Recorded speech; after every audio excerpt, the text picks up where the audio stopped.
Marcus Farrell. How you doing, man? I'm surviving out here in these political punditry streets. I'm out Hey. here, I'm out here trying to avoid beef. You know what I'm talking about? Hey, Beef. listen, everybody, y'all feel some kind of way about Jimmy Doe, huh? They love that white boy. They love that. Ooh. Anyway. We'll get into that a little bit, but Ooh. just a Yeah. little bit more because there's so many more things that are happening around the world. Mondale Robinson, how you doing, man? What's good, man? Hey Good. I'm man, out here. you did good. They come in the chat room ready already. They said no suit Mondale. Mondale No, came on. ah, That no boy suit. was clean, man. What No that suit. boy came on with the frame glasses in the background, the pictures in the background. He had on the Armani suit. That boy was looking like $1 million. Not the not, Speaking the truth to Armani power, suit. bro. I Speaking was, truth I to was, uh, power to thousands of people last night, man. That thing I was had to dope. come on and represent the Ben Dixon channel, He came Chipmunk on. News Network, baby. Hey man, hey, shout out! Actually, also shout out to everyone who was in the chat room last night, man. They were sending up those squirrels, Yeah. they were sending up them acorns, man. It was love, and man, you got like when we got off, we had one more interview after you. On TYT last night, and even the guy who came on after you ended up giving you a shout out because of what you were saying and the work that Black Male Voter Project Oh is doing. wow. So Oh it, wow. it it was really dope. What y'all watching in the news, man? Like we got like there's beef for Oh days. my. That's how Twitter goes. We don't even have to talk about that shit, as far as I'm concerned. But it's whatever. What y'all watching? Good morning, Man, I'm everybody in the watching. chat I'm room. watching. I'm watching something sports related, and that's James Harden, uh, who won't James Harden the beard, Oh yeah. the Houston Rockets shooting guard slash point guard. You know, one of the few people who ever averaged a triple double in the NBA. Yep. Why it's a little politically related, but James Harden just decided to show up to training camp for the league maybe 2 days ago. Meaning that he was late for like a week, right? And instead of showing up to training camp, he decides to show up. He decides to go party with little baby, right? Uh Now here, yeah, oh. Uh-oh. I'm he sorry, guys. Hold that thought. I messed up. Clicked the wrong button. Let me pull everybody back on the screen. Don't lose yeah, your thought, Marcus. Go for yeah. it. So I mean, here's the issue. They replaced the old coach, Dan and Tony, who can't teach a defense for anything in the world. Like he can't defend his way out of a wet paper bag. And you know the Rockets are a really good basketball team. So they replaced Dan and Tony with a young black coach. And you know, as much as everybody in the world has been talking about representation, right?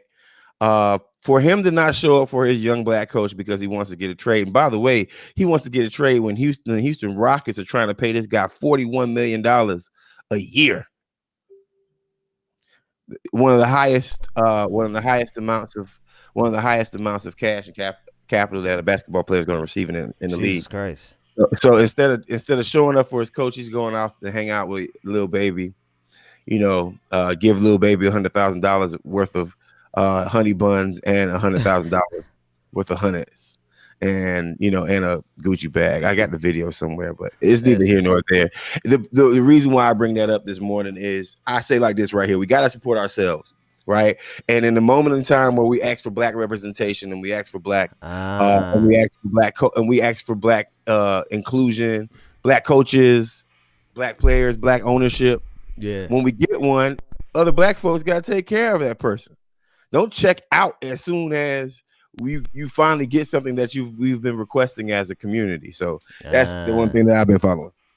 That's what's up. That's what's up. I see what you're saying. So you're saying like in terms of the there was he had an opportunity to show some support for a brother on his own team. Like we're not asking His own coach. Like we're not talking anything magnificent, bro. We're just saying like, you know, represent your own squad, do a good job there.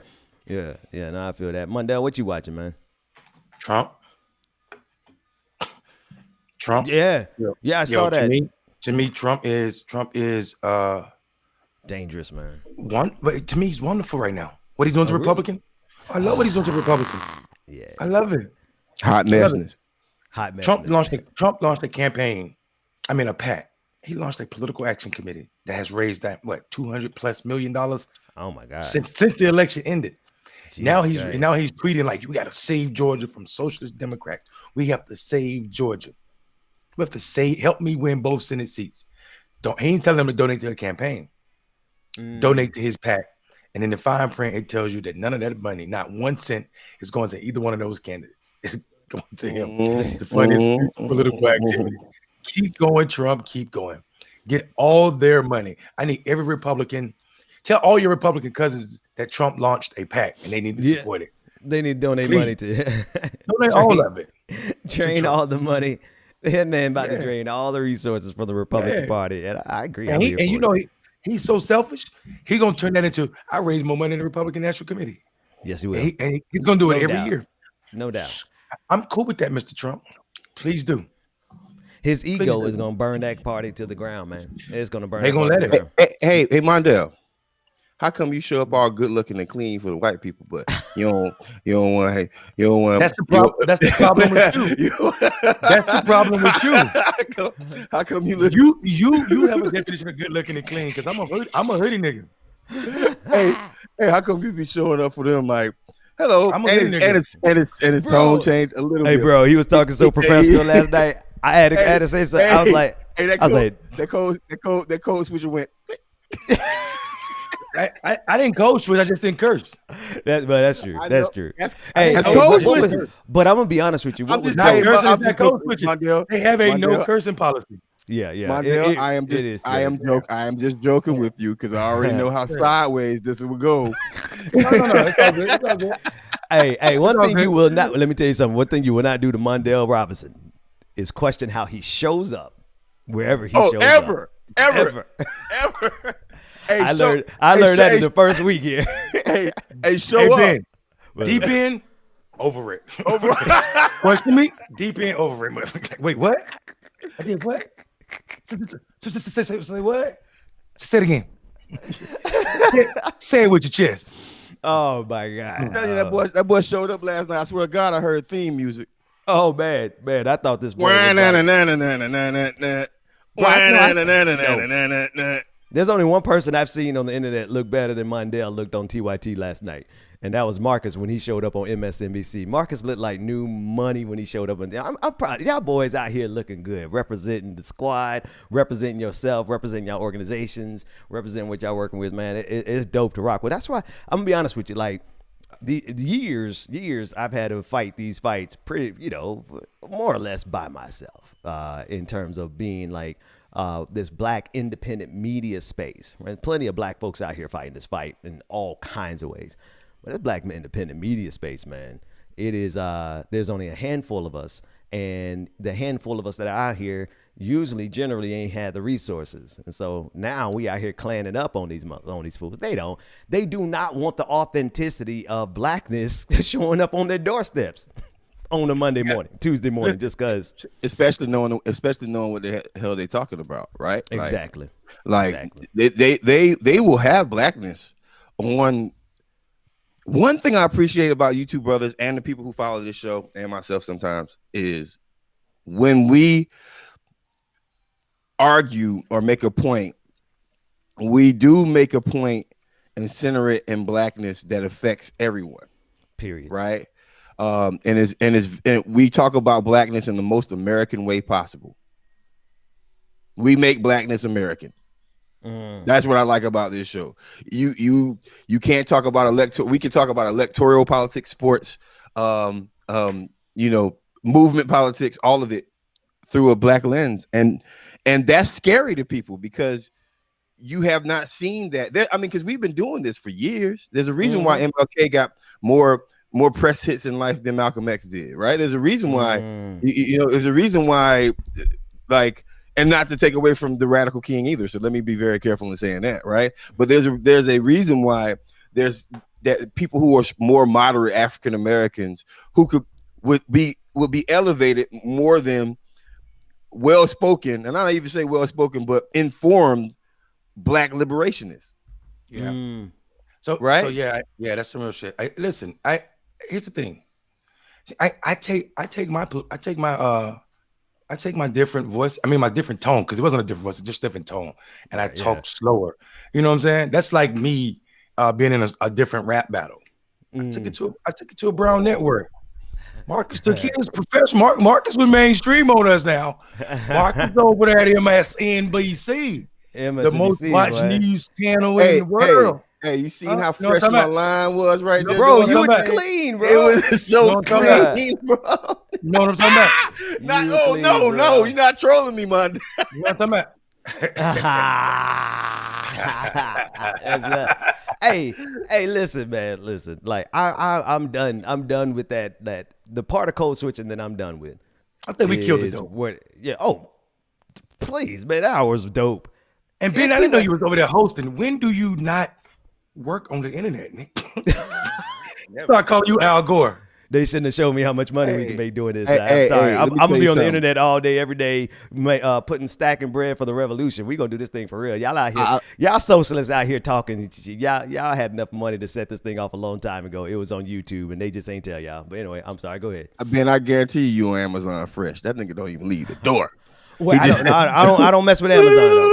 I finally got Amazon out of my system, man. It's a much better experience if you go through the hassle of going to app by app by app. You know what I mean? I don't know what Best Buy story is, but I'd rather give my money to Best Buy, Home Depot, Target. I know they all box stores, but they ain't Amazon. So, and now we get out the house. Yeah, I know I'm a hermit ass nigga. Like I stay in the house, but now we go out and I go to Best Buy and let them put it in my car. And I'm not going in Best Buy for none of y'all. But anyway. You just drive it up to the front. We got a lot of love in the chat room back here now, even from TYT. Tanulu Max said, I'm a TYT member for years. Best TYT special they've ever watched. It was dope, man. It was dope. Yep. So man, that's a dope ass hoodie you got, Marcus. Where you get that Marcus from? That hoodie from? It's free. Cliff and Tasha. Yeah, Cliff and Natasha just give them out all over the place. All right. You can get a box. They got these Black Voter Matter boxes. They come with like those hoodies. Yeah, I got this one on the night that Black Male Voter Project and New Georgia Project threw one of the first brothers be voting. You remember they had these in the room? Okay. Yeah. That's the same one I got from there. Let me read this one. This coming from Renee. Rain. Y'all know I don't know. Listen, I'm still trying to break. It's Rain. It got to be Rain. Yeah, it's got to be Rain. And Rain been rocking with us since day one, square one. I think she was the first one to jump on these. And she good people because she let me clown it on Friday, and she still was there supporting. So she family. Still there supporting. They family. She said yes, indeed. He was a gas thief, and the messages Ben and Mundell were able to convey was almost overwhelming. So I felt Jank in that moment a little stunned. I don't know if he was. I do know what you were saying last night about the impact that Black Male Voter Project has had on the election in Georgia was new information for him. And that's why I wanted to bring you on because like this was a time. If people want to know how to win Georgia, they need to listen to people who helped win it the first time. Mm-hmm. Yeah, I sensed that too a little bit, Ben, when he was like, wait. Okay, let's take this everywhere. You know what I'm saying? And that's my plan. You know what I'm saying?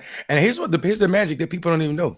We use science. We use behavior psychology and also the lessons learned from Maslow hierarchy of needs. So that means any marginalized people that know their issues of those folk can use the program that we use if we train you in it. That's love. Or a fee.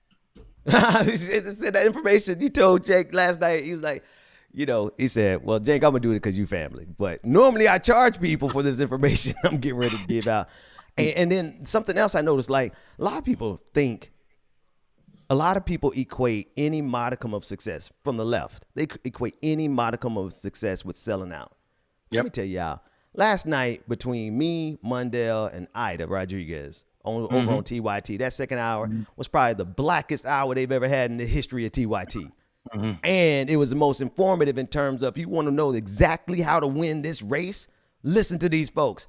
And so I'm like, all things considered, they might be, this big monstrosity of a media organization, but they let that they didn't. Did they say anything to you behind the scenes that stifled what you wanted to say, Mondale? Nah, bro. Except for no cussing. That was it. Yeah, I mean, but that's because of who they are and where they show up. You know what I'm saying? Mm-hmm. Plus, like, I mean, when you're getting 17 billion plus views, some kids are watching. You know what I'm saying? So I already hear that. That was not even a problem.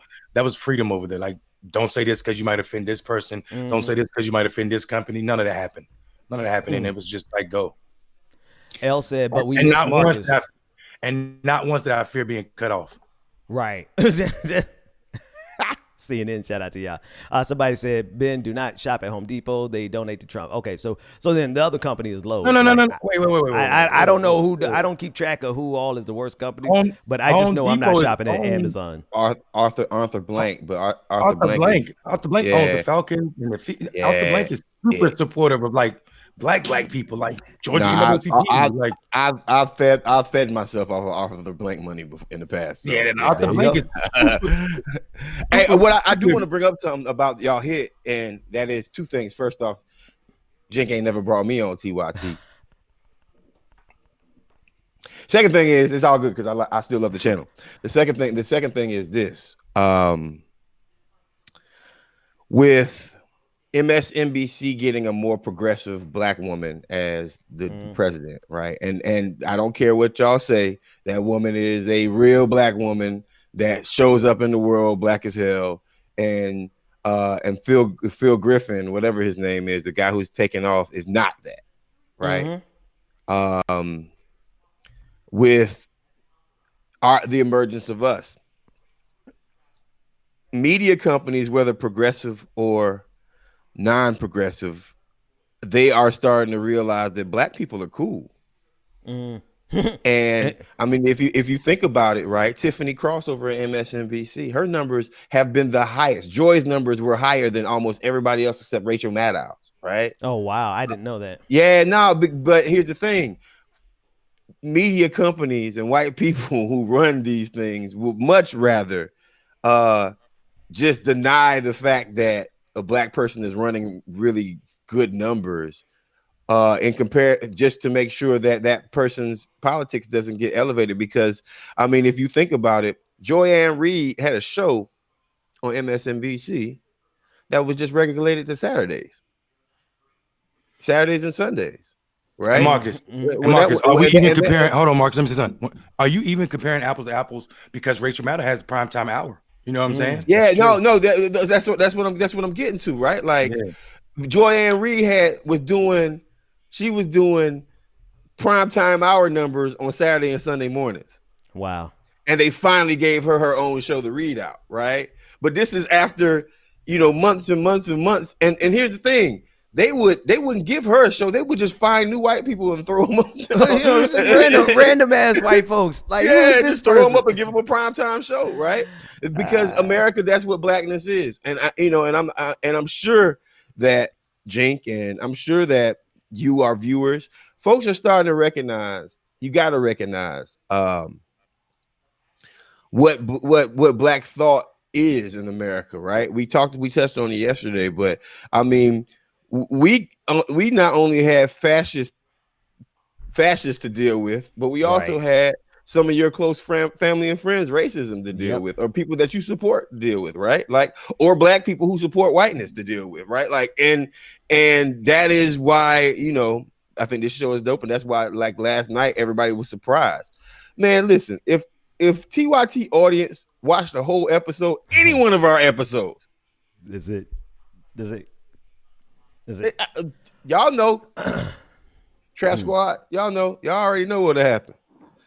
But hey, shout out to Jink and the whole team over there for giving my homeboys a shot last night. Yeah, man. Nah, man, it's all good. Like, and that's the other thing, man. Like, people always quick to say, "Oh, they're corporate sellouts."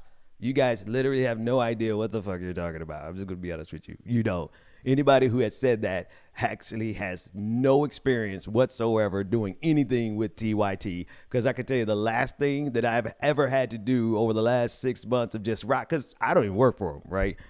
I just go on air with them because they like what I do, and I like doing it wherever I do it. Hell, y'all know me. I do a podcast with 2 followers. So of course I'm gonna go do TYT. And I have never ever had to bite my tongue about anything, ever. So y'all who out here really flexing on? Y'all think y'all really the only way to be progressive? See, this is the thing, man.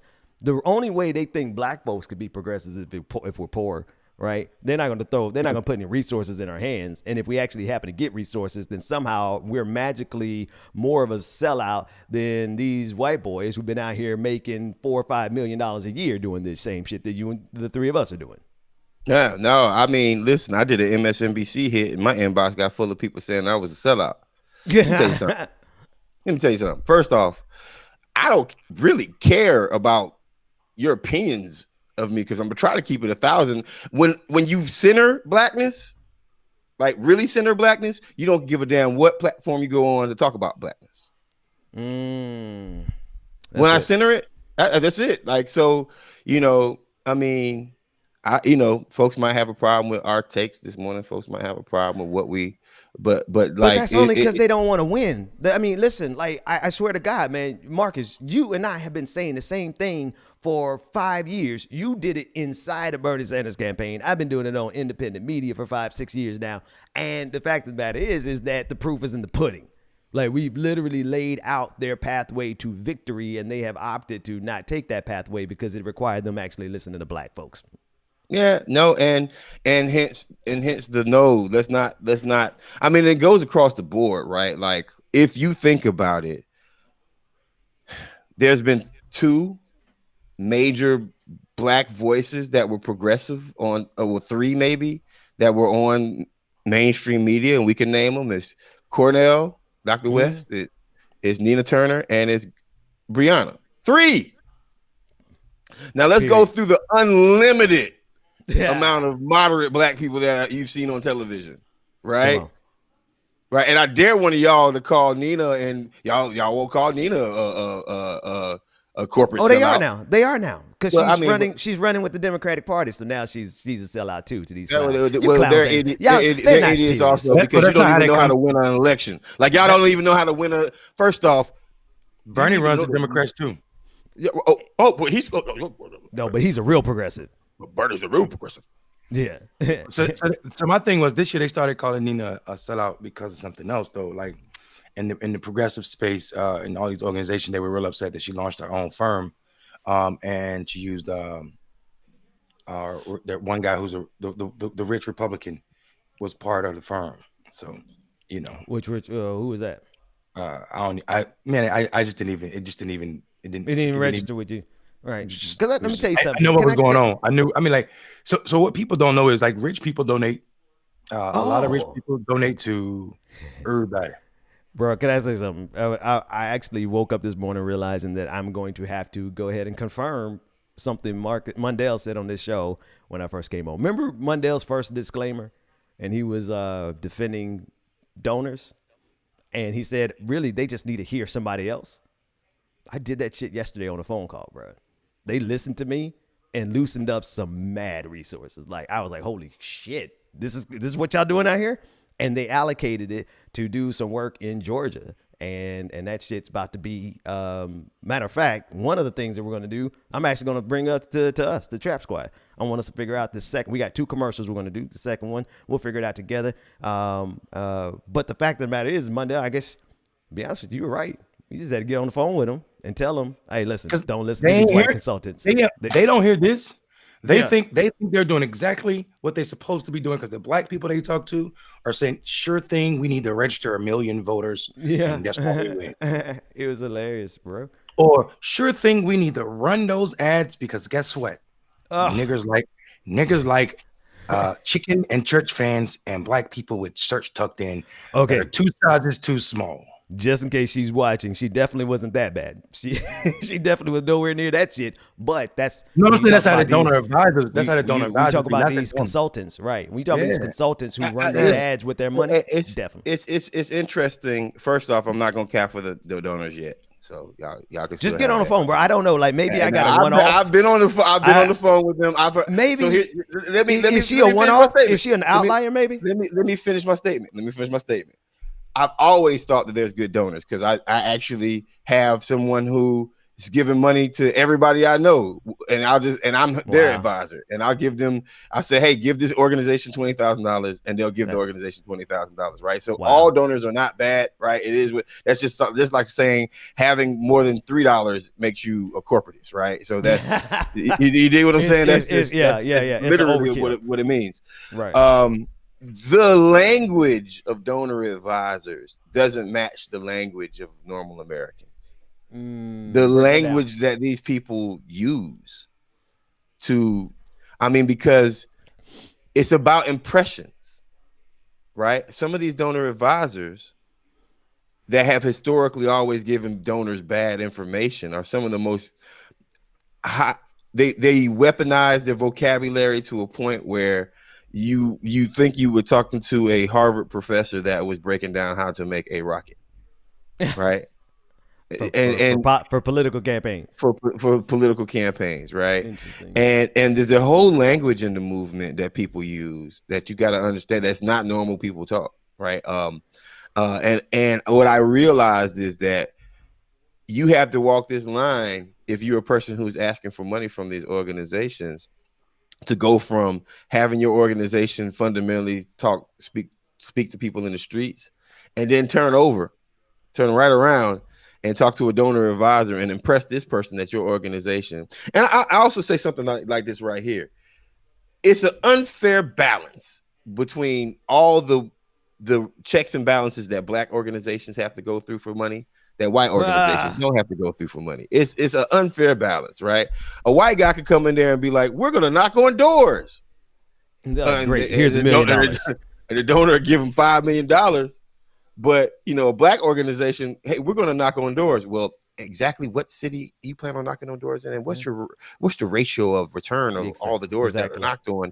And is there an air campaign? And how much are you getting paid? How much do you plan on giving your staff? How many staffers do you have? And it's like, oh my God. Like, it's like Wells Fargo. It's like Chase Manhattan. It's like, because what it is, it's like Chase Manhattan. They don't believe just inherently that we have the capacity to be better at something than them. Just on GP. Like, they're starting default position in this country. Democratic Party, progressive movement, Bernie Sanders has been put money in white advisors and watch them and let them tell you whatever they're going to say, whatever talking point they've been saying since 1992. They want to hear that same shit over again. And then they drop about $10 million in their hands for a campaign. So I'm sorry. I'm just so far beyond and being concerned about what white consultants say in the Democratic Party, because y'all have more of a track record of losing than the Atlanta Falcons. Oh, hey. Ooh, wow. Hey, well, let me just jump in. I got to go back to the original conversation, and I mean, not today, but when we had that conversation about the donors, and that was my disclaimer.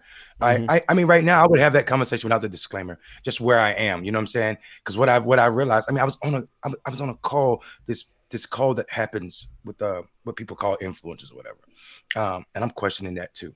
But. I saw what happened before me. It's 5 or 6 prominent Black folks speaking before me, and I'm sitting there waiting to speak, right? It was actually 4 Black people and 1 brown person. And everybody is blowing kisses, throwing up this, doing this shit after they speak. And when someone says, hi, I love you so much, and they're like, oh, so, one of these white people say, oh, I know you. I know I did this, and this, or I support this person, and they told me about you. And they're like, I'm sitting in the back, like, well, first of all, I'm the only person representing Black men up there, right? So I'm like, I'm just trying to figure out the room, and then I just snapped when I went. It was just like this is the problem with democracy. Like, this is the problem with Democratic, the side of the aisle. This is what's the fuck wrong with our politics, right? Everybody's hunky dory like we're playing over here. This work is not. I'm not here to hear you love me. I don't even need you to like me. I need you to understand that somebody that look like you, somebody related to you, someone in your lineup is responsible for some Black trauma. I told the motherfuckers, what I want you to leave this call with is, listen to me, that all of you are racist and you've affected Black people, Black men specifically, in a bad way. Goddamn. It's a fact. You've showed up. If you are white, you have showed up racist before, and you affected Black people negatively, especially Black men. Love you, love you. Yo, Love I you, just I'm Mondale. 2020 has told me one thing.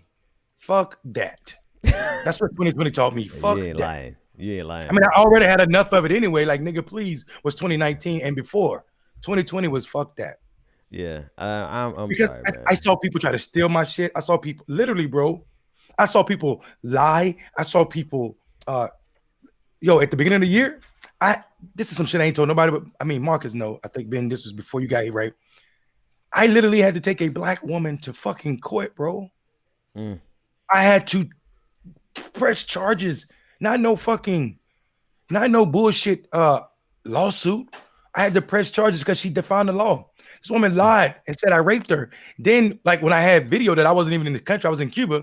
She switched the story up. She switched the story up and said that I gave her an STD. Then I took all the damn tests to show I didn't. But what she did was she created a fake profile on Instagram. And guess what?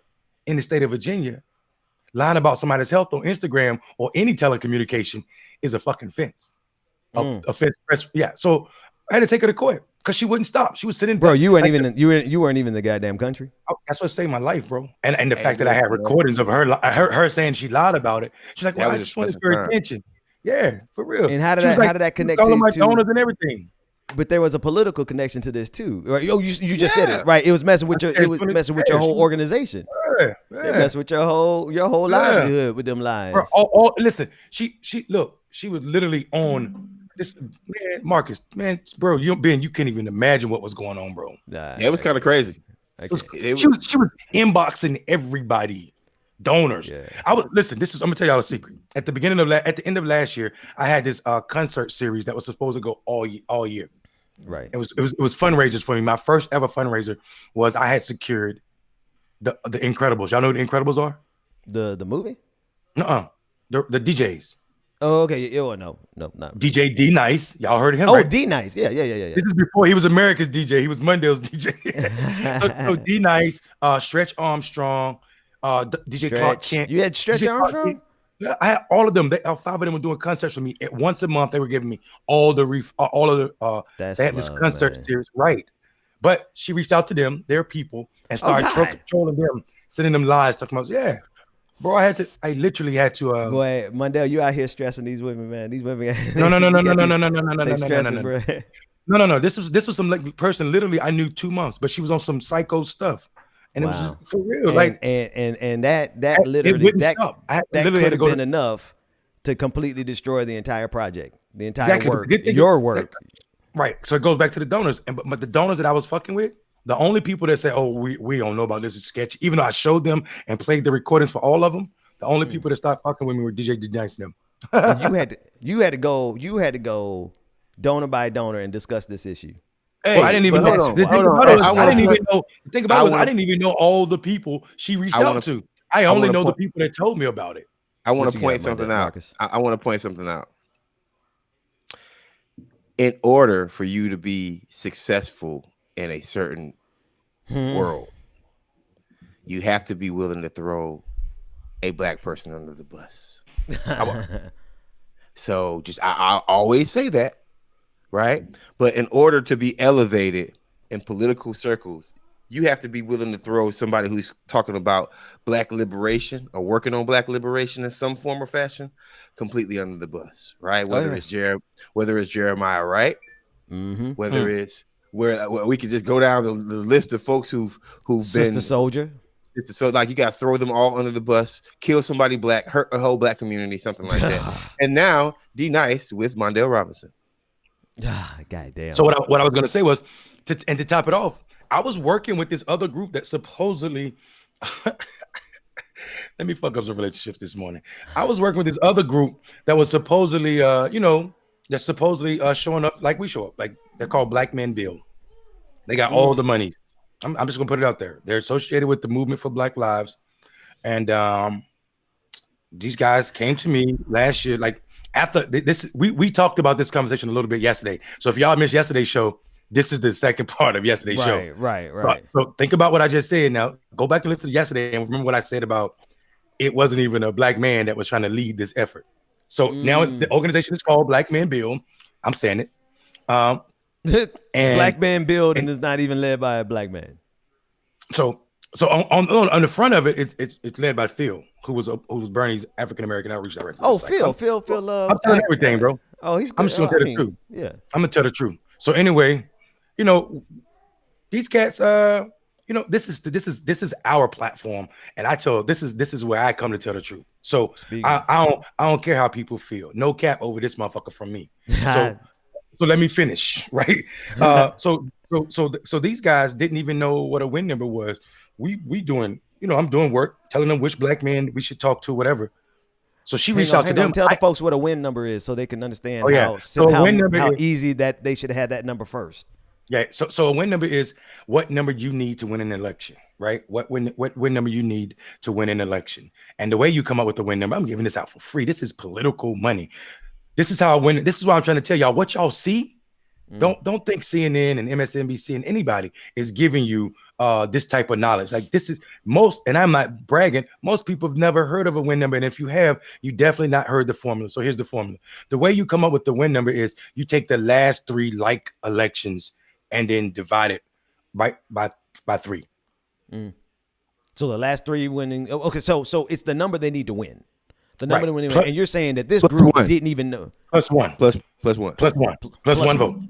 So let's say didn't even know what that meant. Didn't even know what that was, right? And so they launching this organization called Black Men Bill, right? And then let's go a step further. So they did that. So she reached out. This woman that was lying reached out to them. These brothers had a secret meeting. Now, keep in mind, they call Black Men Bill. They want to create a safe space for black men. This is the problem. Well, I'm telling you, and I got names. Anybody want to check them? If Delvon's in the chat, he's a part of the group. He was there.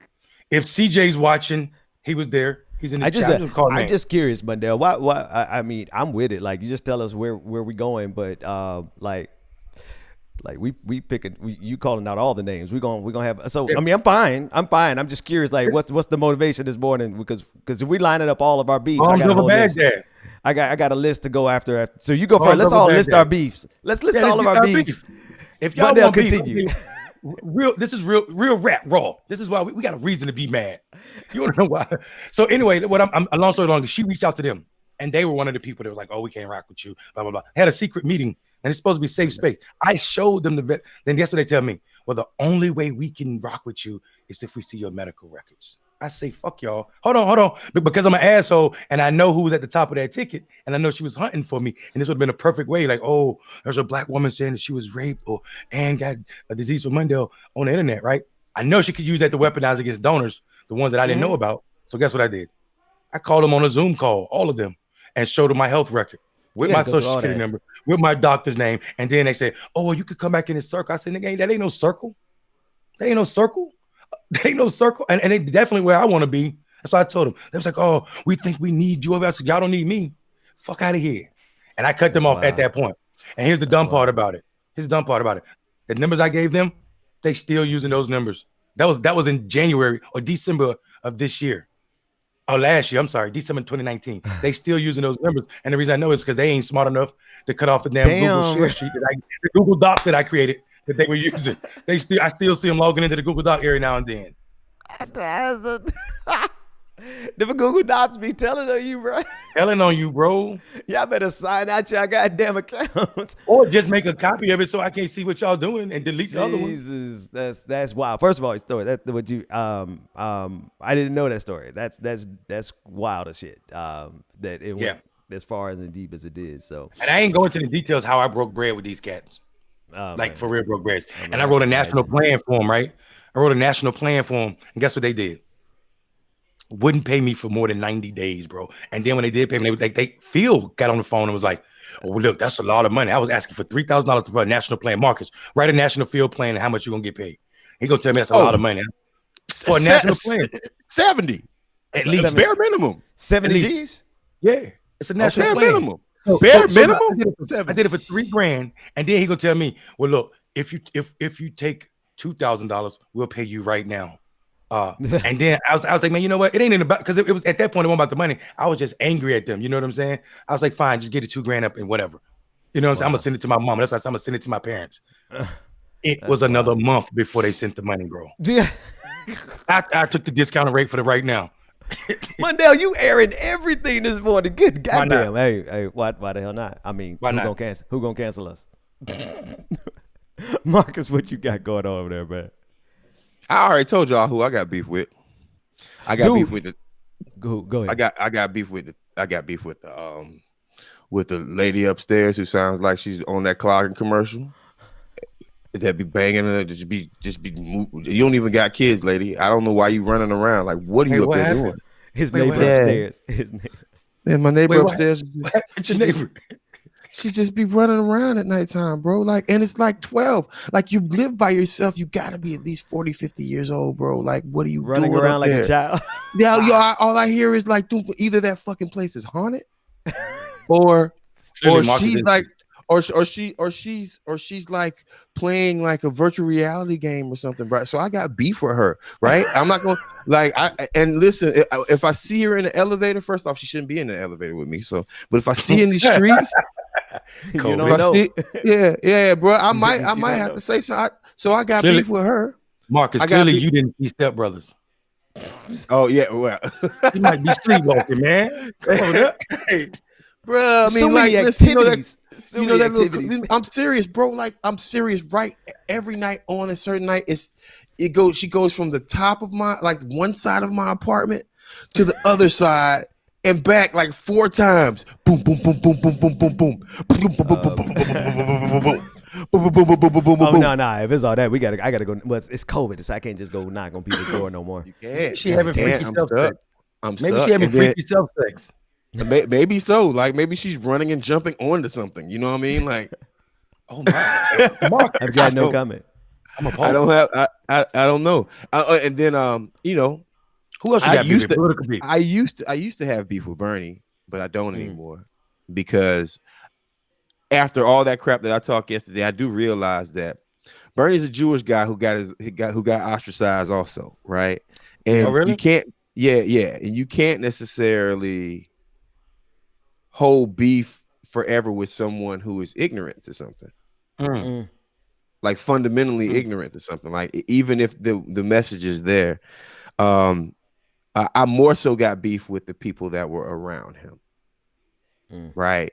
The people that he trusted the most, right? Like Tad, Jeff, not Mark as much, right? But Jeff, Tad, and a couple of other consultants that were close to him. And I know that people watch this show, like, they gave him bad instructions, and that little inner circle that everybody always talked about being his downfall was true. Hold on, Marcus. Yeah. Is that true? His family was married in the Holocaust. His grandparents, like his yeah. I mean, and you got to understand something. And shout out to Pete Alexandro. Pete was Bernie's Iowa lead guy, and Pete's a friend of mine. And Pete called me up after hearing some of my critiques of Bernie and was like, "You got to remember something. Like, a lot of these guys trust normal American white politicians because they've had them on their team, and Bernie had a problem with trusting folks. So adding on new voices to the inner circle was just something that was fundamentally hard. But so I used to have beef with Bernie. I don't have beef with Bernie anymore. I just think that he literally is an old Jewish guy, right? Like, that made mistakes, and his biggest mistake was not allowing a more diverse inner circle. Having 4 white men and your wife, who is a Karen type wife, right? Whether you love her or not, you know what I mean? Like, that's a problem. And then you know, Anthony and then Mackie. Anthony Mackie. That's it.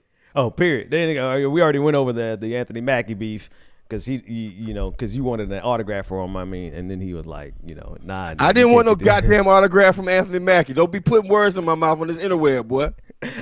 This man was like, Anthony, I really like your work in Black Mirror, bro. Can you give me your autograph? And he was like, I don't do autographs. I seen that new movie you got out, Anthony. Can I please be a part of it? That's what Marcus was saying. Marcus, you look like we're related anyway, because I'm light skinned like you. Did you kick me off of this thing? I'll be back. Man, I just don't see Anthony Mackie called us. Let me see. Anthony Mackie hacked the show. Anthony Mackie hacked the show. Yo, speaking of hacking, the Russians again. I saw that. I just saw that this morning. I just Oh saw it. my God. I haven't really been paying attention to the news. I'm tuning out, but I saw it come across my timeline this morning. That was wild. They hacked the Treasury and They not the playing with us, information. bro. They, They not playing. Treasury information. They did a couple another agency too. And yeah, and here's my thing. These people aren't new at hacking the government. It's the same. They're saying it's the same organization that hacked the departments when Barack Obama was president. Oh, you know what I'm wow. saying? So and they said it was so, but this was so dire. The hack was so dire that they had to call an emergency. The national security had to call an emergency meeting at the White Jesus House Christ. yesterday. Here's my thing. Donald Trump, a national meeting being called at the White House with Donald Trump's last days after he's upset he lost the election, probably went nowhere with him, especially when they said it's Russia. That was I hadn't gotten much of that information this morning, but I just saw it. I've been tuned out with all the other stuff that's going on, but just that one hack alone. I mean, the story it's a pretty big deal. What's going on? Yeah, it's around scary, as well. bro. Scary. Hey, also, guess whose name is still being considered for transportation secretary? Oh Lord Jesus, don't tell me. Nobody. Don't say it. Rahm Emanuel. I'm trying to Oh, keep my Ron- blood Ron- pressure. Even after, He's toxic, man. He's not gonna be man, anywhere. but Mondale, you act like these white people have not made bad decisions before. Are you serious, dog? I mean, like it's like if his name is still around, that means he's being considered. That's like if That's not true. Dude, Bro. I hope Bro, you're right, bro. Mondale. I hope you're right, promise you. Mondale. I hope you're right. promise. bro, listen, he might be politically toxic. Okay, all right. You know what? Yeah. I've been trying to deal with you, Mondale, on your little optimistic shit recently, and I've been optimistic too. You've kind of forced me over to the light side. I like being a Sith Lord. I love being Sith. I love destroying it all, wrecking it all. You want to be a nice Jedi. I feel you, bro. Like the administration might be doing some things, but every single time I'm ready to change my lightsaber color, they keep bringing up the most problematic people, and they don't look any different. I'm sorry. See, you know what it is? My bad. Yeah, I know what it is. You camera. didn't charge your damn camera last night. Of course, we know what it is. I did. I still don't get why we know y'all- what it is. Yes, we know what it is. We know you. I did charge my camera. You so But did busy y'all flirting with get- that sorry. stumping neighbor. Because that's what's really going on here, Mondale. Yeah, we really, Mondale saw through that shit real quick. Goddamn. And also, how y'all not have the continuous power big battery? supply? Yeah, but I just we'll mine fix that. linked up. But I hear what Marcus is saying. Marcus is trying to sound the alarm so it won't happen. But I'm just telling you, like, there's no way Ron would be a part of this administration, bro. It's just So what happens if he does though? Like, I mean, we burn this bitch down. To me, that is a blatant disrespect to what you that is a blatant disrespect to the first 100 days. But Ron being a part of this administration is political war for us, and we should know that. We should take it as such. I mean, let's keep it We a should take it thousand. as Though, such. like, That's hostile. if you think that Joe Biden, I mean, he got elected. The one thing that everybody is saying recently for the past 2 weeks is Joe Biden got elected. He gets to pick who he wants. That's that's been the narrative for the past 2 weeks. He gets to pick who he wants. That narrative is coming out because they're about to pull some even more shenanigans. And there is an addiction for moderate Democrats for Rahm Emanuel. An addiction. We will burn this. Yeah, but what I'm saying is, like, okay, check this out. Here's the Sith Lord in me real quick. Joe Biden meets with black leadership and talks down to them this last week. Misleadership. Well, black. You know what? I'm just going to use the historical legacy organizations, right? Legacy, in 1 week, right? Joe Biden, and also guess what? Guess what they didn't do at that meeting? They didn't say, "Hey, yo, Joe, you can't pick Rahm Emanuel." Right. Those people don't have a problem with Ron. Right. Okay, so just follow what I'm saying to you, right? So if that's the case, the legacy leaders don't have a problem with Rahm Emanuel because he was cool with Barack Obama, and anybody who's cool with Barack Obama is perfectly fine in their mind. What in God's name doesn't make you think that Joe Biden, with his middle of the road policies, because he's looking at all of our complaints as progressives or as black people. If we do complain, he's looking at them like they're non sequiturs. I'm going to fix it. That's what he's doing right now. There's a complaint above yours, brother, and you need to consider that. And I don't think you are, and I think you keep forgetting that. There's a complaint about Rahm that trumps all of us, and it definitely trumps like yours and mine and the progressive side, and that's Michelle Obama, who has a toxic relationship with Rahm, and Joe Biden has a great relationship, and Dr. Biden has a great relationship, and Michelle Obama has a whole political organization. Now, when we all win, when we all vote, I'm sorry. So I'm telling you, there are things that there are moving factors that will not let that happen. Michelle Obama hates that guy. Yeah, but I mean, honestly, I don't care what the TV says. I'm just telling you. I brought it up on this show, man. I've said the same exact thing. I do agree with you, but that doesn't mean that. Listen, man. Guess who's the president now? I hear you. The president. The next president is Joe Biden, not Barack Obama or Michelle Obama. I guarantee you the addiction for Rahm Emanuel style politics. Y'all got to understand something. Rahm been raising money for these people since the mid 90s. Yeah. Billions of dollars at this point, right? Chase Manhattan Bank. He was a sitting board member on Chase Manhattan Bank, bro. Like every major Democratic machine in the country has some kind of place with Rahm Emanuel. So, and guess what? They have not shown any signs that they're willing to break with Wall Street. What makes you think they're going to show signs of breaking with Rahm Emanuel? And again, furthermore, I'm going to go back to my initial point. You want to elevate yourself in America? Screw over black people. Yep. All I'm saying is that that is beyond toxic. Rahm Emanuel is responsible for Black Death. Chicago had a secret prison where they were snatching people and holding them under his mayorship. And I'm not saying it began there. I'm saying it continued there. Rahm Emanuel is responsible for putting black students behind by closing so many public schools, killing. When I say he's responsible for Black Death, I'm talking about the number of public clinics he closed on the black side of Chicago. Rahm Emanuel is destruction to the black community, and to me that is a hostile sign, not to progressives. Progressives will feel that way, but black people specifically, for me, and that is a problem that this administration should be prepared to lose. They will lose in the midterm big time. I promise you. If that is the case, I think I split the difference between both of y'all. Like I just have no hope in this administration at all. I'm just going to be honest with you. And it's not because there aren't a couple of bright spots. There are a couple of bright spots. I think there are a couple of picks that he's made. I'm like, okay, that's not terrible. I just have no desire to put an expectation that this Democratic Party is going to do something through Joe Biden that any other previous Democratic administration didn't do. I mean, Clinton didn't do anything. Obama did Obamacare. I'm grateful for that because I'm about to go sign up for that shit now. But, pretty much that's about it in terms of my life. I don't expect Joe Biden I don't expect the Democratic Party to do anything for us.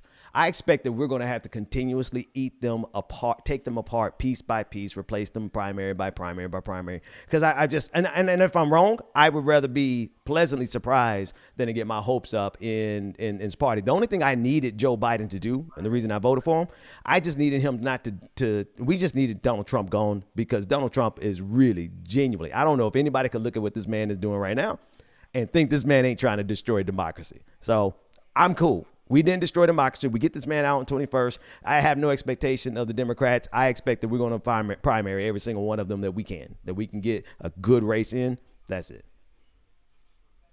Well, I mean, I'm happy that sounds realistic, and I think that's a perfect middle road for what we're talking about, because I mean, the proof is in the pudding, man. At this point, I can't let it go. That meeting with black leadership was wild. It reeked of Bill Clinton's sixth term. That's what that. God damn, the sixth time. God, and when you think about how he started, well, we did not accept. There's a lot of I'm curious what you guys think about the black community's role in in the Clinton machine still being so strong because his first foray, I mean, forgetting those things behind, we're talking about 30 years ago at this point, but his foray onto the international stage, the national stage as the first black president was after he executed a black man and posed with black prisoners at Stone Mountain. So I don't know. There's Who we just a talking level. about? I'm talking about Bill Clinton? Clinton. I'm talking about the role that the Clintons still play in this party 30 years after that. They have their role is diminished, and I'm excited about that, especially since I think we should all. Adrian, get mad at me. I think we should all be pushing Adrian Shropshire to be the next chair of the party. Black woman who runs Black Pact. Who tells the truth all the time. Dope sister. She said she don't want that position, which is even more reasons why she should be in it. And she come from an outside space to tell the truth about our people. What I was gonna say was, Ben, I like what you were saying about Bill Clinton and that truth, and I want you to get back to it. But let me just preface real quick. America has always executed black people, so people will just might breeze over that point. So I want all y'all to stop your mind at what Ben said. That was not a normal. That brother was not normal. Like that situation was he murdered someone, right, and then shot himself in the head. So when he was he shouldn't even been on death row. He should have been in a mental institute because he blew so much of his brain out. He couldn't even comprehend. Like when they gave him his last meal, he saved half of it in a napkin. Saved half of it in a napkin. Said, "I'm gonna eat this later." When he was going to I can't even deal with that one, bro. I can't deal with that one. The way they've been willing to kill us. Mundell, we lost you for a second. Marcus, you still here, right? Yeah, I'm here. Okay, I didn't know if it was me. The way they have been willing to kill us and rob us of our let me take you down for a second, Mundell, till we get you back. The way they've been so cavalier with killing black lives. I mean, of course we see it. It ain't nothing new. But it's been at the core of the Democratic Party. It's been at the core of America. It's been at the core of the Republican Party. And Rahm Emanuel is an extension of that. So I think that's why I understand, Marcus, your hostility towards the possibility, just the possibility that the extension of Black death that exists in the Democratic Party could be elevated to the position of goddamn, what'd you say, the transportation secretary? Yeah, I mean, listen, man. Let's look at signs, right? Let's just look at signs or futures. Right. Everything basically besides Marcia Fudge for HUD, and HUD seat. I want America to understand that the HUD seat is historically black and brown seat. It's the black job. That's the black job. You can be the HUD secretary, right? Right. So, I mean, there's supremacy all up in that piece right there, also, right? But if we were to look at futures, if you were a Wall Street giant and you saw the administration's picks for who's dealing with the finances of America right now, and you look at Neera Tanden, and guess what? To all the people who keep saying that the attacks on Neera Tanden are because of her sex, then what you need to do is you need to go back and read every single message that she sent to progressive women. Black women across the nation, right? Stop that. Stop. Neera Tanden is his pick for OMB, right? Yeah. So if you were Wall Street, back to my point, if you're Wall Street and you're looking at futures, right, and you look at who's in the administration right now, right, you can say to yourself fairly much that the amount of money and the amount of regulation that I'm going to keep making the same kind of money. And I'm going to keep the small amount of regulation. And if anything happens to me, they're going to bail me out before they bail out the American people. And that's what we need. We need to get the money first. And we need to have a government that believes in trickle-down economics. Even though that's not what they say, we still are in a trickle-down economic society. Now, that's a future if you're Wall Street. If you're a black person and you're looking at futures, and evidence about futures, within the White House, right? You don't have the same optimism. You're just happy that it's not fascist. But you don't have the same kind of optimism. Period. And the reason why you don't have the same kind of optimism, or you shouldn't have the same kind of optimism, and I'm not talking about Mondale, I'm just saying, I'm just looking at like what my eyes see, is that Rahm is still in the conversation. And Joe Biden didn't come out and openly say, no, we are not going to hire Rahm Emanuel. Right. right? There's no denouncing Rahm Emanuel like we denounce Sister Soldier. Yeah, let me tell you something. But they'll denounce somebody black, or they'll denounce somebody, right? You know what I mean? Like, but no, there's no Rahm Emanuel. So anyway, yeah. Rahm, one of the Marcus Emanuel. Marcus is. Go ahead, man. Go ahead, man. You got it, fam. Go for it. I don't know how long I'm gonna be here. This damn internet is. So anyway, what I was gonna say is I Oh, that damn CNN said you're not gonna use their internet today. CNN said you're not having it. CNN sent a hack. Hey, he looked like me 3 months ago, bro. Yeah, let me tell you. Because he ain't gonna like that frozen screen spot. Thank you so much for saving me, Ben. They're gonna put you back up. I'll put you back up now that you're back. All right, you back. All right, you were saying, Mundell. I don't even know if I'm back. You back. Listen, you here. What I'm saying is it makes I think it makes good TV for Marcus to be hot at the idea of Rahm, right? But I don't. Rahm has no position, and people forget. Like people literally run like campaigns to say, "Oh, I'm in the running. I'm doing this. Right for this position to try and force the hand of administrations." I'm telling you, Rahm is not in the running, and if he is, he's at the back of the race of a lot of people for transportation, which means it ain't happening at all. Let's do this. It ain't happening at all. It's too close to the 20th, and I promise you, they will have a nomination. They will have Dale Robinson. They will have to use my statement as I am trying to create good television. I am honestly pissed off, and I don't care about television. I am honestly pissed off. You know that you're attacking me in the manner that you're attacking me, and questioning my integrity. Of how and what in all of niggerdom are you doing? To tell me that I can't make good TV. That sorry, he said that your outrage was made for TV. Hey, Mondale doesn't use this term. Mondale doesn't use this term, but Mondale just said I was capping. Listen, no. Here's what I was saying. What I'm saying is, let me say it a different way because that now when you repeated it, Marcus, it sounded like trash. Let me repeat it. All right, this is what I was saying. Okay, what I'm saying is that is a way to for progressives to be alarmed, and we should be alarmed because it's a centrist president who's appointing centrist folk, so we should be alarmed about that. And Rahm is he holds weight for those people, but in this, I'm telling you, in this case, he has no space in this administration. And okay, and then I hope so. I want to see. Let's do it like this. Let's do it. And I'm so cheap. I'm so cheap. I don't bet, but you see, I'm about. Let's just take a little wager, and we ain't even got to do a real bet. Like, I just want to see from the audience in the chat room, and because all we can do at this point is wait it out and see if this man actually ends up in the cabinet. If he ends up in the cabinet, then we all know what time it is. I just feel like it's that time anyway. I just feel like I feel like we need to be lining up every single halfway week centrist Democrat and fun. And I just don't feel like you could do that if you've squandered all of your political capital. But I'm not even going to get back into that conversation. I want to know from the audience. Do you think that Joe Biden is reckless enough to pick Rahm Emanuel? I mean, it's your opinion because all we can do at this point is sit back and wait to see if he picks him. Torches and Pitchforks says no on Rahm. All right, so we got one no. We got over from Twitch. We got a couple of yeses. We got a lot of yeses on Twitch. They don't believe him.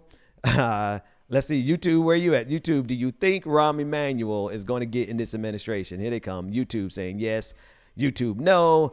It's split. It's split. I would say it's about. What y'all think about? Here's the problem, though. So saying Rahm Emanuel is good for transportation is like saying the Nazis were good with trains. Yeah, the Nazis made trains. It's like saying that. There you go. Yeah, exactly, and that's perfect. So I'm just that's Exactly. Somebody in the audience did that shit to me, so I was like, I had that in the barrel. Like, they really. I'm sorry. Let me pause and reflect. Did somebody in our audience just say Rahm Emanuel would be good for transportation? No. I'm just saying, in general. I had to Like, pause. I'm like, I And they're know gonna be nobody in our. robbed on, nah, not over here. like Yeah. America's gonna be the red line, and you're gonna get robbed on it. Like you. Wait, who's red line? Wait, who's red line? Hey man, listen. Right. I lived in Chicago for a good amount of time. Right. Y'all capping if y'all think transportation is amazing. Good in Chicago. Yeah. Don't get me What? wrong. It's efficient. I mean, it's relative. I mean, I love cities that I could just drop in and get around and not rent a car if I didn't want to. And Chicago is one of those cities, but I'm not gonna say he's no he he don't take no credit for anything good that happened in Chicago. He can't take credit for that. That ain't him. Yeah. Yeah, no, that's him. but somebody think that. Somebody put they got a subway in Chicago, so he'll be good for transportation. That's how y'all think. Jesus. That's your strategy thing. That's the capacity of your strategy, folks. Really. You do know he's not responsible for that. I'm gonna ask this right here. This is what I'll ask. Because I've been ragging this guy for a while, but he deserves all of it and more. Everybody. But here's what I'll ask: does he believe in a high speed rail? Right, wrong. I don't care what he believes. He covered up a murder of no. Listen, just listen to me. This is what I'm saying. Go ahead. Since we gotta have it, since he gotta be in the conversation, and no one has officially shot his ass down yet from the White House. And they've shot other people down. Did they? Yeah, they've shot people down. But since they haven't shot him down yet, and the PR nightmare that comes with being Rahm Emanuel, let's think about what the administration might want. Right? Is this an administration that wants to start the process of America having a high-speed rail system that gets people from Miami to Atlanta to New York in less than 8 hours? Right? Wow. Is this a guy? I mean, because if we got to deal with you, then, and I'm trying to be positive, so Mondale, just won't you love me for this one right here? I'm trying to be motivated. No, that ain't positive, bro. That's scary. No, but what I'm saying is, are the people? I'm talking more policy wise, right? Is the person who's going to take over the transportation department, are they going to reinvest into infrastructure? Are they going to push Joe Biden to actually say, okay, we need new highways and bridges, and we need to start the process of a high-speed rail system, because other countries that are passing us by because they are fixing their infrastructure, creating jobs in an economy by building high-speed rail systems and reinvest and rethinking what transportation looks like, right? They're not throwing a billion planes in the air, but you can just jump on a train from here to there and you're good to go, right?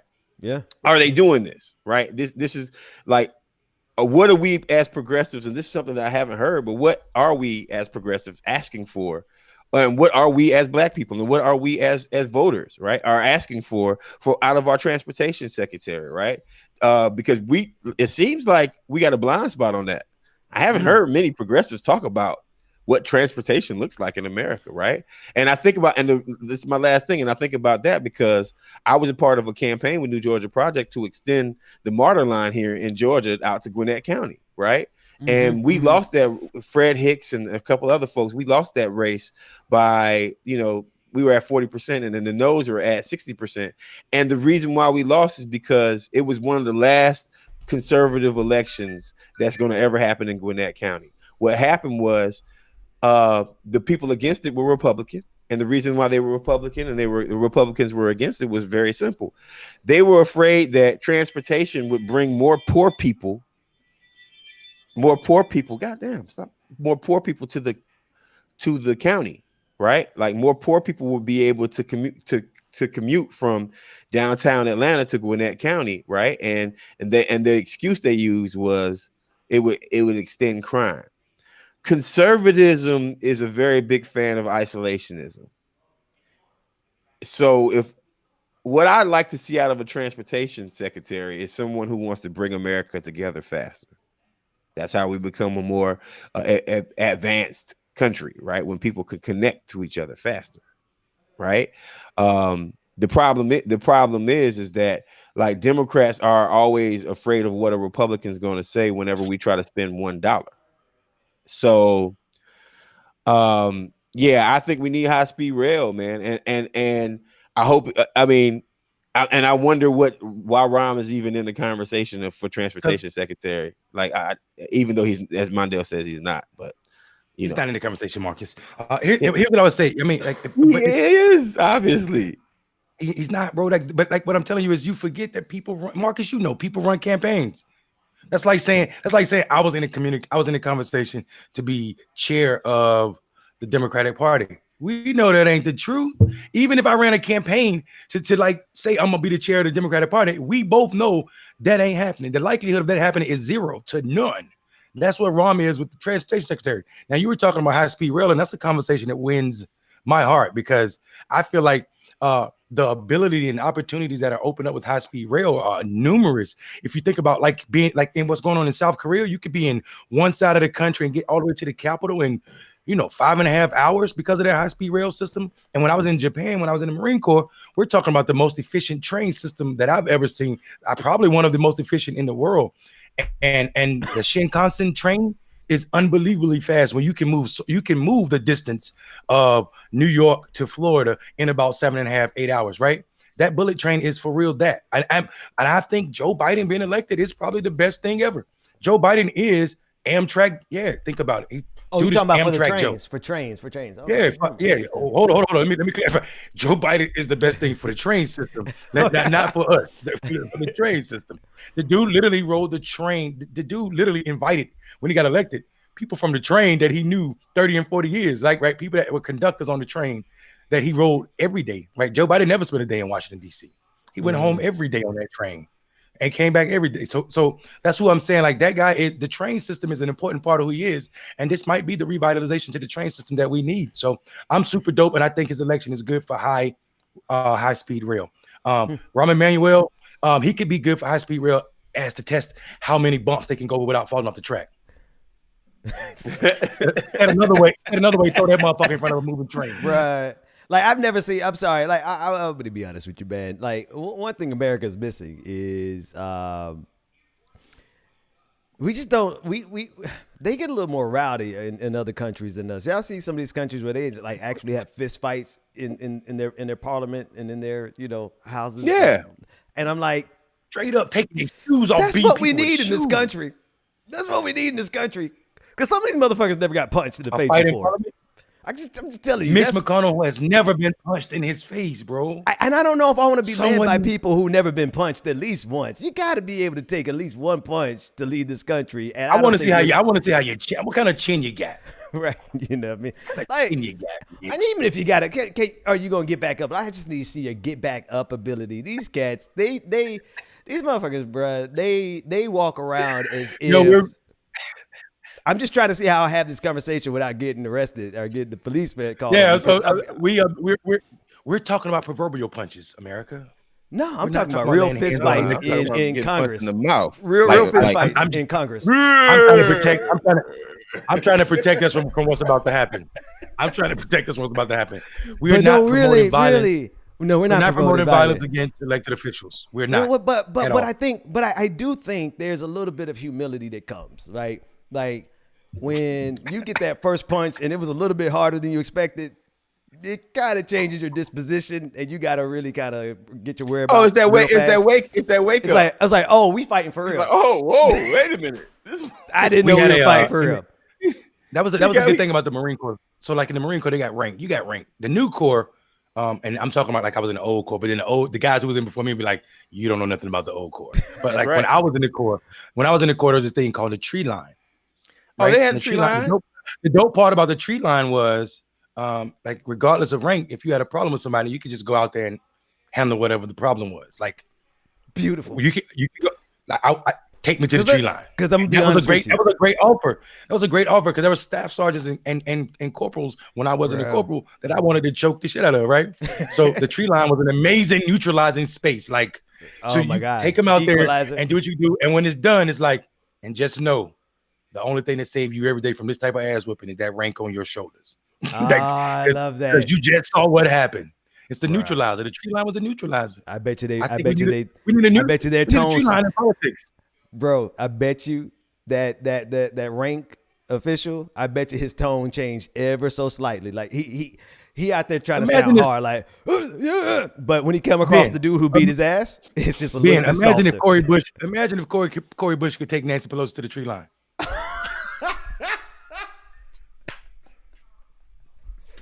And the reason we're saying this, the reason I'm saying this, like, let's just be real. Like, obviously, this will never be American politics, obviously.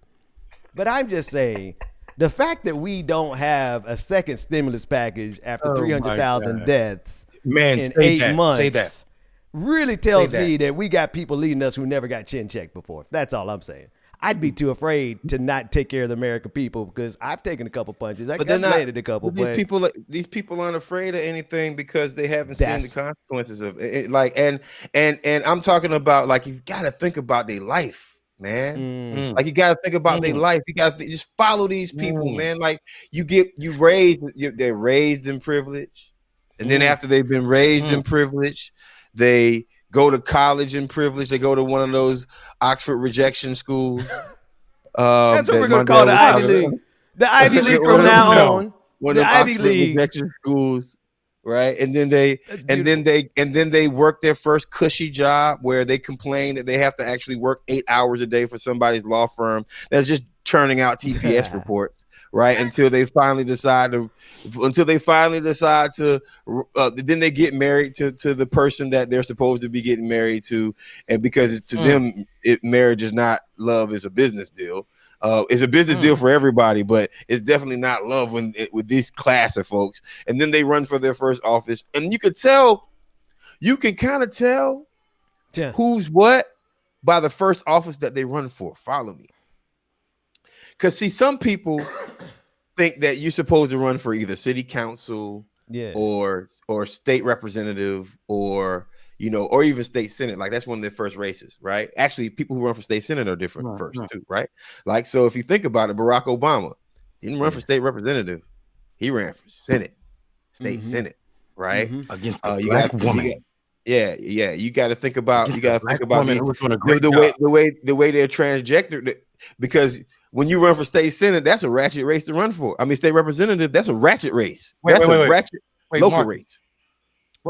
What word you just used, brother? Because I feel like you just made a word up. You just Shakespeare'd us. No, I said trajectory. No, trajectory. Oh, okay. I thought you made a word. I was about to say, let's use it. Yeah. Oh, shit. I don't mind looking at using up hot messness, baby. Hot messness. But I guess. But what I'm saying is that these people have had a very easy sort of go of it, right? Yes. Like, and then here's the thing. Let's look at Ossoff. Y'all think Ossoff first seat, bro? Ossoff first seat that he ran for was Congress. Well, no, it was Congress. It was Congress, and he lost. Check this out. What does that say? We tend to in a district he didn't even live in. Yeah. So, and here's the thing: it's not to trash him, but let's just keep it 1,000, right? Like, his mother is a big time donor, and a big time, like, so he can run for anything, Congress, and lose, and then run for Senate, and now for the rest of our lives, John Ossoff will be a thing, whether he wins or loses. You know what, man? I don't know. Maybe I just primary him and like put an end to that shit, dog. Because I'm sorry, we're not dealing with any more of these neoliberals dynasties. We're not. We don't have time for that shit. Right. Well, so what I'm saying is, like, does it seem like he got punched in the face? Unless he paid for some Krav Maga classes, he didn't get punched in the face. Yeah, right. I don't even think he's had that. And even when you get punched in the face in those classes, it's a very controlled thing. You're about to get punched in the face. There is nothing like swinging at somebody and the person ducking and then coming back up with an uppercut to your jaw. Oh my God. You missed the first? You didn't. Oh, it's a wrap. Yeah. Hey, listen. That changed life. I just want to flex a little bit how crazy I've been a long time. Ben, can you show me that I didn't come up with the slogan defund the police, but can you just share that post and look at the date? That's 2015. Did it come up? I didn't come up with the slogan defund the police. Make it bigger. Zoom in, Ben. Zoom in. Hang on 1 second. Let's do it like this here and then zoom in.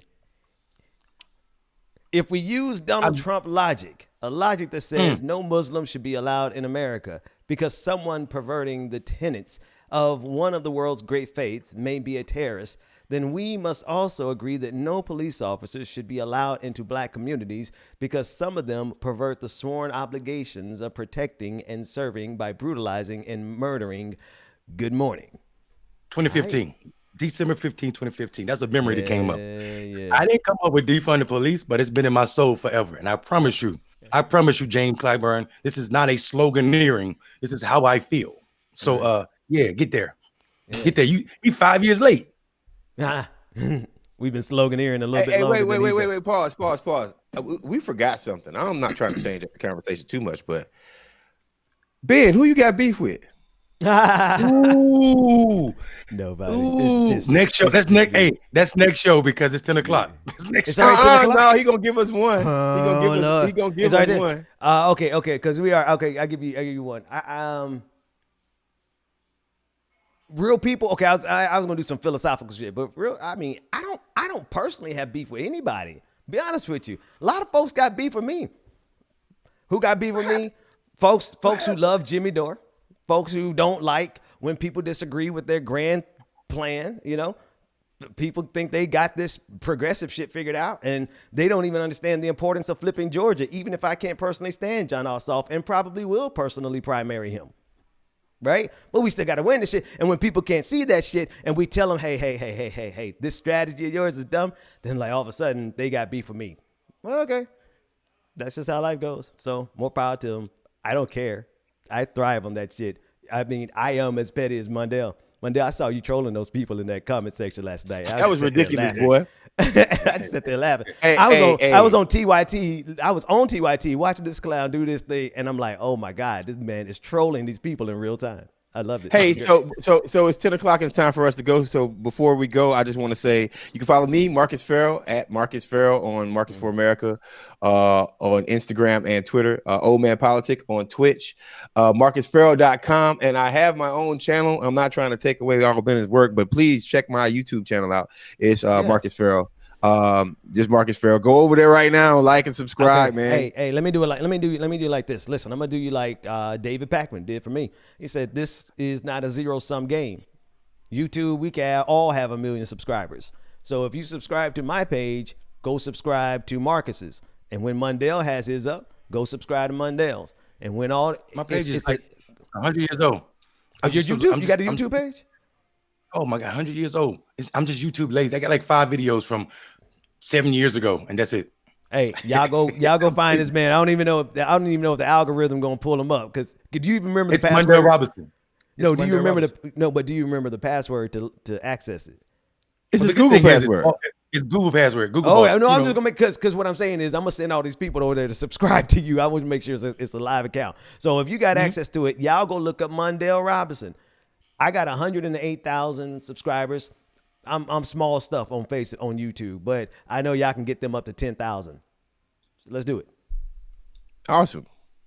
Mundell, how to get up with you. Marcus, you had to finish. I'm sorry. I cut you off. And Marcus Farrell on Twitter. And make sure that you listen, guys. This is very important. Make sure that we cross-pollinate. Just in case they take us off of one platform, you need to know what the other one is. So we're on Facebook. That's at Clickbaity Political Thirst Trap on Facebook. Clickbaity Political Thirst Trap on Instagram. I have figured out the technology to rock this show live. And I'm going to give it to Ben after this thing is over with. Lula TV. Yeah, they be wilding, man. It's wild, yeah. Like I pay for that every month, and so a couple things with Lula. I used to stream live on Instagram, but then they they suspended my ability to stream live. So be careful of that. They got me for a whole 30 days. I couldn't stream live. So okay. Yeah, all right. Well, that's all I got. Follow Clickbaity Political Thirst Trap on Patreon. I want to go to God damn it, I lost my whole thought. Go ahead, man. Forget about it. What's the name of it? Is it the new platform? Twitch? No, there's a new platform. It's called Parler? Rockfin. Oh no. That I'm too old for new platforms. I ain't going nowhere other than where I am. Catch me on YouTube, Facebook, Instagram, and Twitter at Mundell Robinson. And all that other shit is for people younger than me. I'm sorry. I am too old to try to figure out. I can't even figure out Twitch. I went there and almost had a seizure. I am not ready. You got me. I'm not ready. This is what Twitch, it's got. Twitch got a lot going on. That's a lot for old folks. I'm not even gonna lie. Like, it's too much. I was nervous. Yeah. At this point, I accept the fact that y'all got too much going on for me to keep up with. You can follow me on Twitter at Benjamin P. Dixon. Man, thanks everybody for joining us. Clickbaity Political Thirst Trap. We will see you in the morning.